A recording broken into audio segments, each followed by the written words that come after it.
All of the problems of the world could be settled easily if men were only willing to think.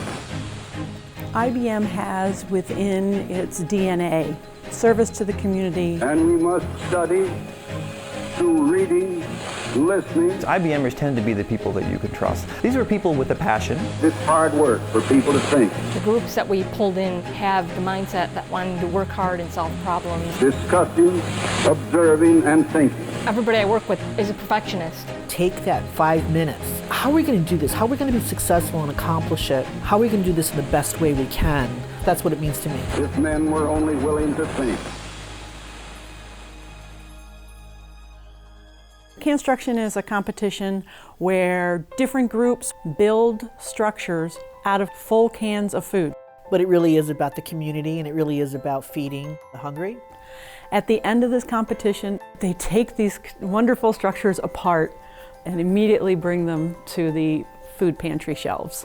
You don't realize how many people are hungry in your backyard. 3.1 million pounds of food was distributed in 2012, and 4.1 million was still needed.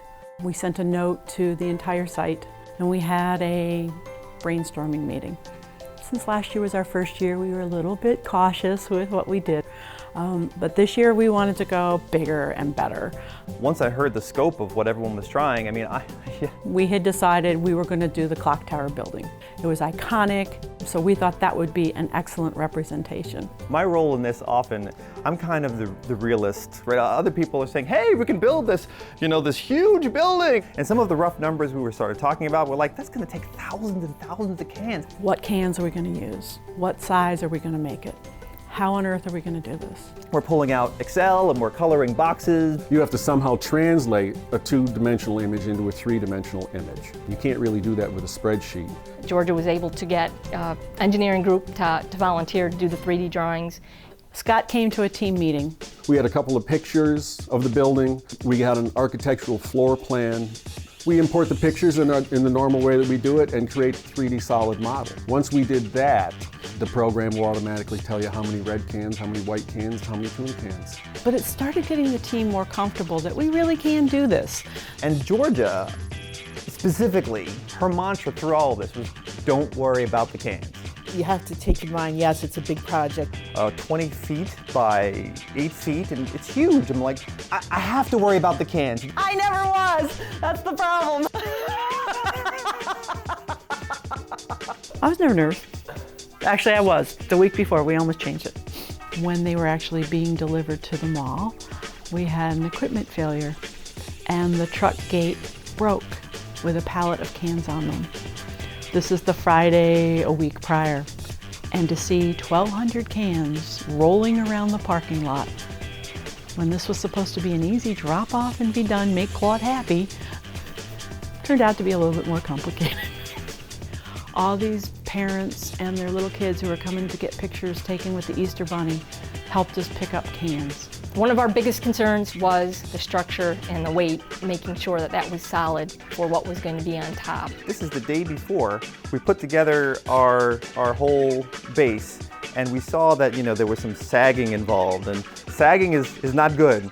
So what we ended up doing was at the last minute we got some plywood that was just a little thicker, and that made all the difference. The one thing that I think is the coolest about IBMers, when you get us all together and we have something to accomplish, we draw on the strengths of our diverse backgrounds and immediately just start focusing on the problem and get together.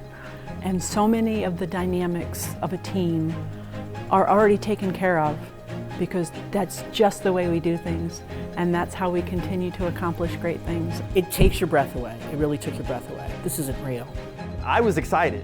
Really, all of us as IBMers, I think, felt a great deal of pride at that moment. We are just men standing together, shoulder to shoulder, all working for one common good. We have one interest, and the good of each of us as individuals affects the greater good of the company. In the talk I made then, I remember stressing the great importance of teamwork and cooperation, and of declaring that the most important thing, men working together, is to cooperate one with another. I said that we were all striving for success, and that in order to be successful, we must work. I declared that the thing that makes men want to work is enthusiasm. And I stated at that time that enthusiasm is something that we cannot buy. It's something that we must create within ourselves. The only way that we can acquire enthusiasm is through knowledge. The only way we can acquire knowledge is through study. And we must study through reading, listening, discussing, observing, and thinking. We must not neglect any one of those ways of studying, because it's hard work for people to think. All of the problems of the world could be settled easily if men were only willing to think.